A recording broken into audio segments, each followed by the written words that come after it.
আমি ওই দিনই তোমার প্রেমে পড়েছিলাম, যেদিন তোমাকে প্রথম দেখেছিলাম। আশেপাশে এত মানুষ থাকা সত্ত্বেও আমি তাদের দিকে তাকাইনি, আমার দৃষ্টিটা শুধু তোমার উপর স্থির রেখেছিলাম।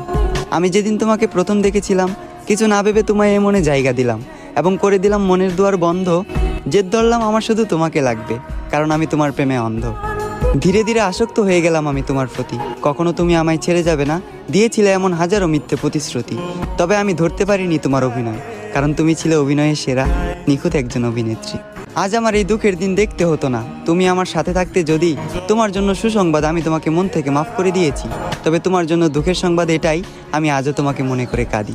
একদিন তোমাকেও যেতে হবে কবরে, দাঁড় করানো হবে হাসরে। একদিন তোমাকেও দিতে হবে হাজারো প্রশ্নের উত্তর পারি। সেদিন যদি আমার নিষ্পাপ চোখের পানি প্রশ্ন হয়ে দাঁড়ায়, তোমার সকল পুণ্যের কাজ যাবে বৃথা, তোমার পাপের পাল্লাটা হবে ভারী। আমাকে তো তুমি মনে রাখলে না, অন্তত শেষ দিনের শেষ বিচারের কথা তুমি স্মরণে রেখো, প্রিয় শখের নারী।